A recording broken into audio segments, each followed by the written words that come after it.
AMD reported earnings last week and the stock dropped 10%. Shares are now down 35% over the past year, taking the company's market value to $181 billion.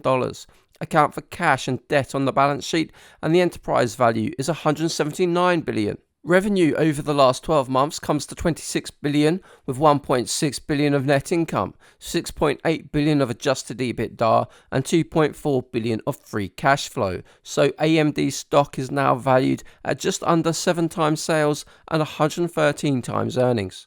AMD's chips are used across a wide range of devices such as PCs, laptops, servers and gaming consoles, and its revenue is reported across 4 main categories. In 2024, data center revenues almost doubled to $12.6 billion, and client revenues grew 52% to $7 billion.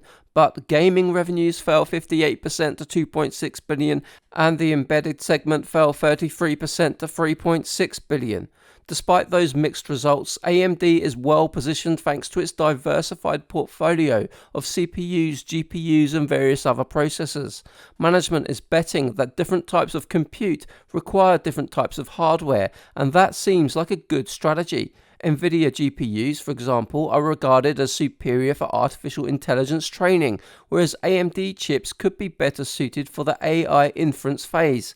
And so the bull case for AMD is fairly simple. Data center and client revenues should continue to grow as the company builds out its AI hardware. The latest MI350 chip should come out later this year. Meanwhile, gaming and embedded revenues should eventually recover, driven by new gaming consoles and defense spending. In that context, AMD stock is not as expensive as it looks because current earnings are being impacted by weak gaming revenue and investments into AI. However, there's also a clear reason why the stock fell last week. Fourth quarter results were good, but management guidance suggests that data center growth is unlikely to continue for the next couple of quarters.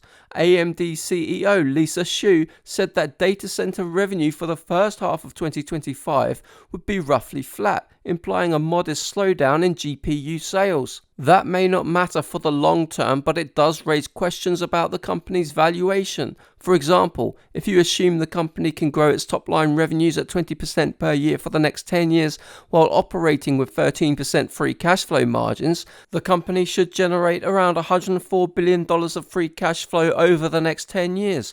A simple discounted cash flow model then puts the valuation at around $95 a share, which is lower than the current price. In other words, quite a lot of growth is already priced in. AMD is a leader in the design of chips, and the breadth of its portfolio is a major advantage. However, competition, tariffs, and a rapidly changing industry means that AMD needs to always invest heavily to keep its place near the top.